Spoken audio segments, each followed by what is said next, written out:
बिस्मिल्लाहिर्रहमानिर्रहीम। आप देख रहे हैं तबस्सुम उर्दू चैनल और मैं हूं आपका उस्ताद तारिक तबस्सुम।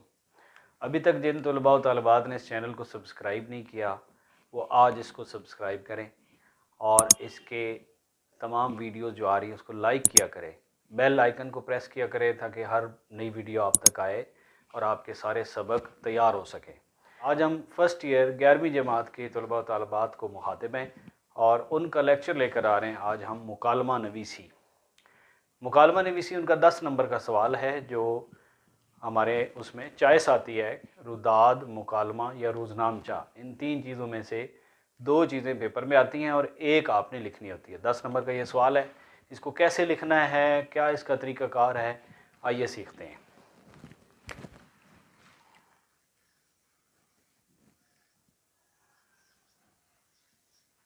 मुकालमा नवीसी बुनियादी तौर पर एक ड्रामा नवीस का काम है। जिस तरह एक ड्रामा टीवी पर, स्टेज पर चलता है, फिल्म चलती है, आप उसमें देखते हैं कि किरदार वहाँ आपस में बातें करते हैं, उनका वो बातें करना ही मुकालमा है, वही स्क्रिप्ट राइटिंग है।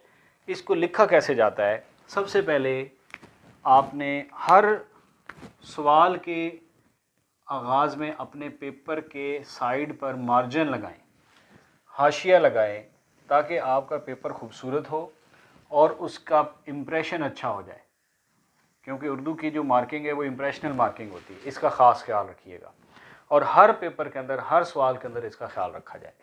उसके बाद मुकालमा शुरू करने से पहले दाएं तरफ को आप यहाँ ऊपर आप उसका उन्वान दे सकते हैं कि आपका उन्वान मसलन हम लेते हैं जी मोबाइल फ़ोन के फ़वाइद और नुकसानात।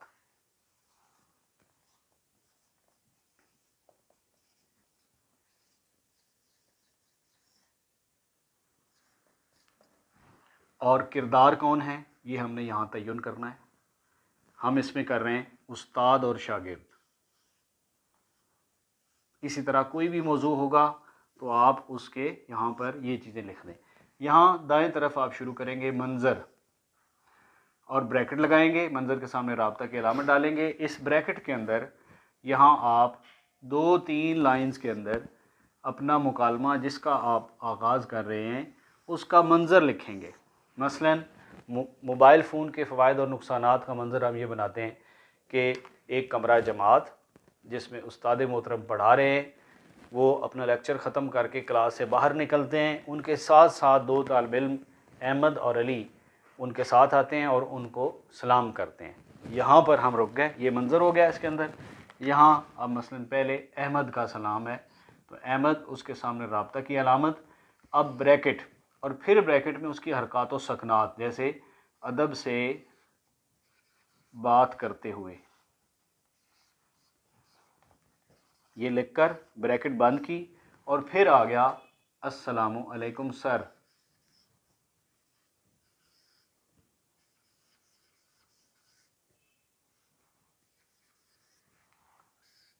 अस्सलामु अलैकुम लिखने के अंदर बहुत एहतियात के साथ, ये मैंने जैसे लिखा है आप देखें, अलिफ लाम सीन पर शद, लाम अलिफ और मीम पर पेश, अलैकुम ऐन से, यहाँ कोई वाव नहीं दरमियान में, अलैकुम उसके बाद सर और उसके बाद अलामत फ़िजाइया और निदाइया का इस्तेमाल।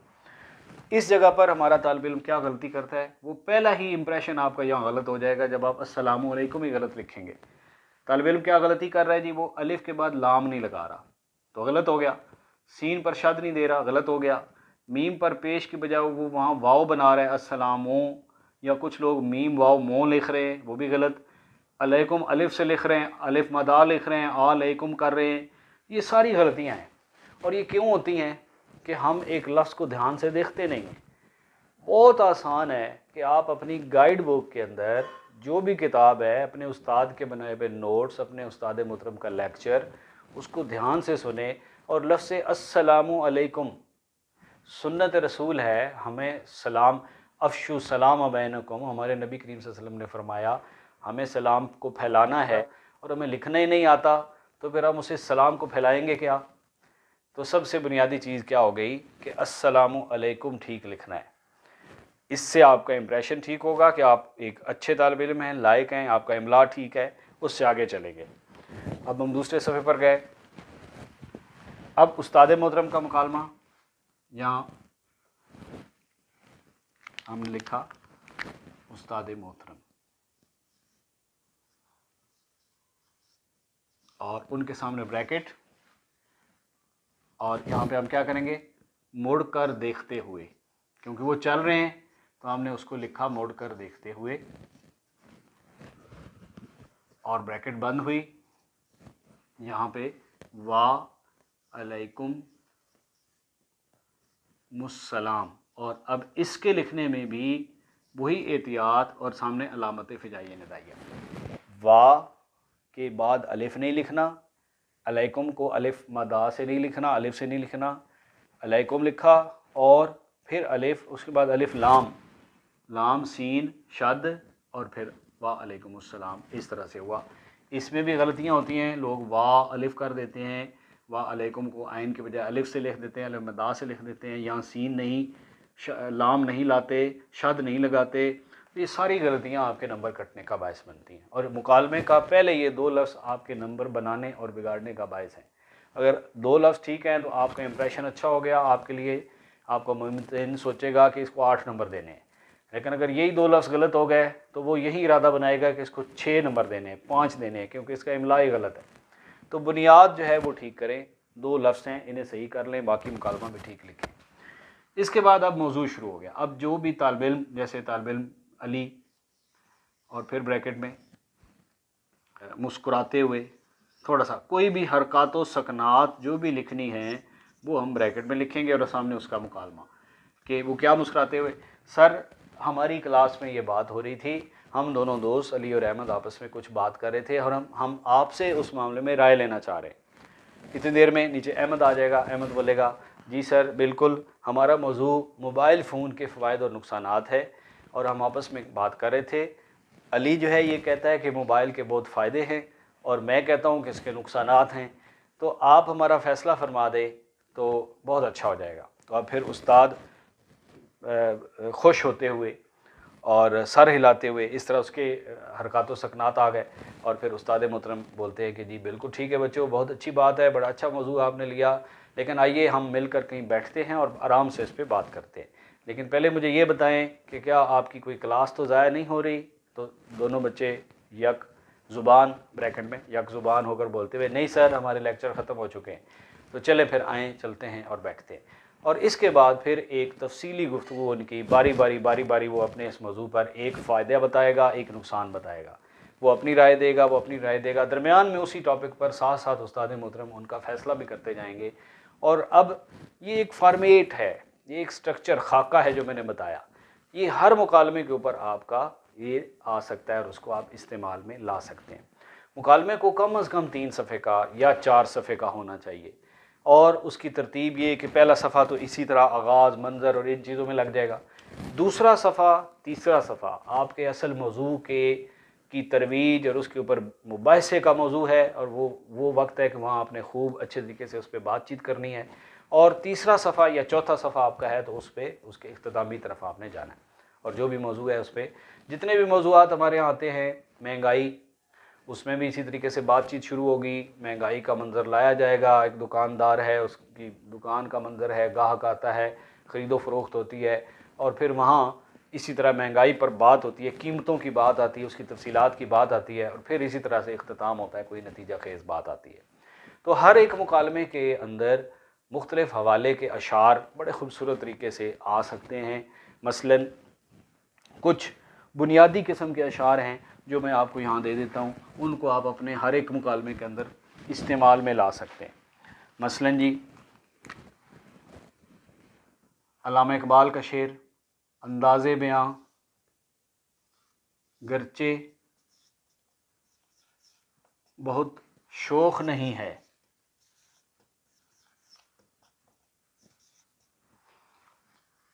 शायद के उतर जाए तेरे दिल में मेरी बात। ये आप कहाँ लाएंगे? जहाँ एक शख्स नसीहत आमोज़ अंदाज से बात कर रहा है तो वो बात करते हुए ये शेर पढ़ सकता है कि मेरा अंदाज़े बयां कोई इतना शौक़ तो नहीं, लेकिन शायद मेरी बातें आपके दिल में उतर जाएं। दूसरी तरफ जो ज़्यादा अक्लमंदी की बातों से ज़रा हट कर जो मसलन मोबाइल के फ़ायदों की बात करता है, या जो कहता है जी क्या हर वक्त रोना धोना है, महंगाई कोई नहीं है, ठीक है सारे हालात, यानी कोई भी मुकालमा है तो वो मुबाहिसा भी है। एक ग्रोह उसमें एक तरफ है, दूसरा ग्रोह दूसरी तरफ है, एक हक़ में है, एक मुखालफत में। अमूमन ऐसी फ़िज़ा बन जाती है मुकालमों के अंदर, हमारे मौज़ूआत के अंदर। तो वहाँ जब ऐसा मौज़ू आए कि जो ज़रा अक़ल के बातों से निकल के थोड़ी ज़िंदगी की शौखियों की तरफ जाना चाहता है, तो वहाँ पे हम क्या लाएंगे, फिर अल्लामा इकबाल का शेर कि अच्छा है दिल के पास रहे पासबाने अक्ल, लेकिन कभी कभी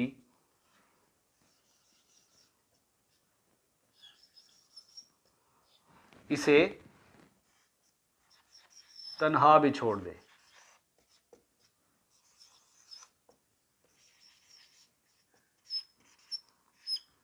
तो ये दो अशार, या इसी तरह और कोई भी अच्छे अशार जो आपको लगते हों कि यहाँ मुकालमे में आ सकते हैं, कहीं कोई आयत का हवाला देना चाहता है, कोई हदीस का देना चाहता है, कोई कोटेशन आती है, कवाले ज़र्री आते हैं, वो सब के सब इसकी खूबसूरती में इजाफ़ा करेंगे। आपकी कोई भी तहरीर है वो तब अच्छी लगती है, खूबसूरत लगती है कि उसमें आपके मार्कर के इस्तेमाल के साथ खूबसूरत तरीके से आप उसकी कोटेशंस और हवालाजात का इस्तेमाल कर रहे हो। ये उसके हुस्न में इजाफ़ा करेगा और इससे आपके नंबर अच्छे आएंगे। तो अगर 4 सफ़े का 3.5 सफ़े का मुकालमा बेहतरीन तरीके से बग़ैर इमला की गलतियों को लिखा हुआ है, तो इंशाअल्लाह उसमें आपके 8 या 9 नंबर आ जाएंगे। हमारे यहाँ इम्तिहानी नुक्ता नज़र से जो मुकालमे आते हैं, आपके उस्ताज़ा कराम भी इसका गैस दे सकते हैं, लेकिन ज़्यादातर महंगाई, मोबाइल फ़ोन, इंटरनेट का इस्तेमाल, ट्रैफ़िक के मसाइल, हमारा निज़ाम तालीम, कॉलेज में मेरा पहला दिन, इन बातों के ऊपर मुकालमे आम तौर पर हमारे पेपरों में आते हैं। तो इन्हें आप ज़रूर याद कर लें अपनी किताब में से, गाइड बुक में से, और उसको लिख कर अपने उस्ताज़ा कराम को ज़रूर दिखा लें। और मेरे साथ अगर आप कमेंट्स में रब्ता करना चाहते हैं तो मैं इसके अंदर आपको अपना नंबर भी लिख देता हूँ। व्हाट्सएप नंबर पर आप मुझे मुकालमा लिख कर भेज सकते हैं, उसकी असाइनमेंट दुरुस्त की जा सकती है। मैं इंशाल्लाह ऑनलाइन आपके साथ रहूँगा। तो बहुत शुक्रिया। अस्सलाम वालेकुम।